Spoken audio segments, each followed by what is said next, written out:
Skoler, uddannelsesinstitutioner, aktivitetstilbud, arrangementer, kollektiv trafik. Prøv lige at høre her. Og derfor er det myndighedernes anbefaling, at vi lukker al unødvendig aktivitet ned.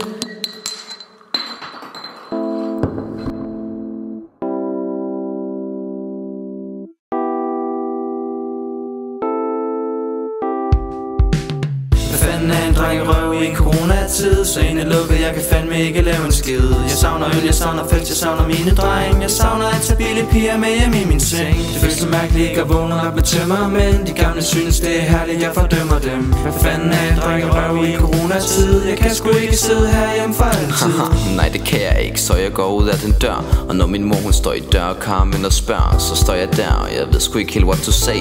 Men så husker jeg bare skal til min egen læge. Et lille skud i armen, men lidt mere desin. Al den coronasmerte fjerner straks af morfin. Hjernen sejler rundt og synker snart som Titanic. Med blodet sus som Sonic og beder om gin og tonic. Men der kommer ingen tonic, for hvem skulle give. Der er ingen bar eller fest, for vi må kun være 10. Jeg lukker øjnene og håber jeg kan se min gut og soon. Og det må fandme være good fortune.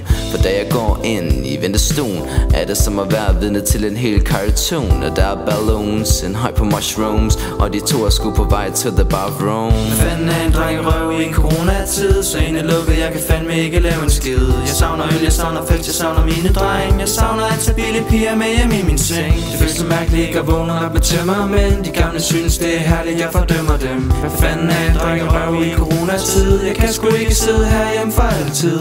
Det er blevet fredag, Bu har sendt mig i brusen. Jeg skal handle ind, hvis jeg vil ramme hende i kussen. Står ved grønt og kigger på en lorte squash, når jeg kunne have været på Ross og lavet mosh pit. Nej, det er ikke så fedt. Plejede at købe bajer og røg, nu er det slik. Jeg skal have med hjem til vild med dans. Men fuck om jeg gider takker nej til romance. For da jeg smugkiggede i den min afdeling, blev jeg som en covid Jesus med en åbenbaring. Vi må være 100 drenge i den her butik, så hvorfor fanden skulle vi ikke kunne købe ind til dark musik? Så jeg støver i Messenger af og ringer til min gutter og tryller herom til et dansegulv som Harry Potter. Alle drengene er endelig samlet igen. Vi vipper en bajer til ejeren, sender os hjem.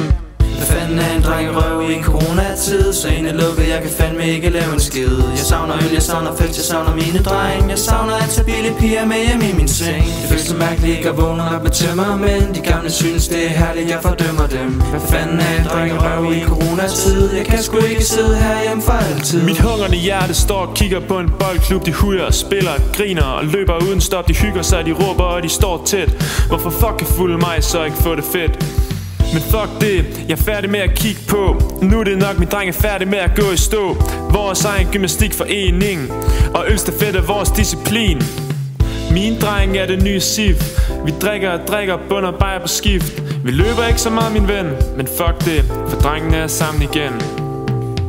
Hvad fanden er en dreng røv i en coronatid? Så fucking stiv, jeg kan fucking ikke huske skid. Vi savner øl, vi savner fest, vi savner mine drenge. Men det er sådan, at misse nu det det føles så mærkeligt at vågne op med en tømmermand. Jeg synes det er herligt, men de gamle de fordømmer den. Hvad fanden er en dreng røv i coronatid? Jeg kan sgu ikke se herhjemme for altid. Skål! Skål!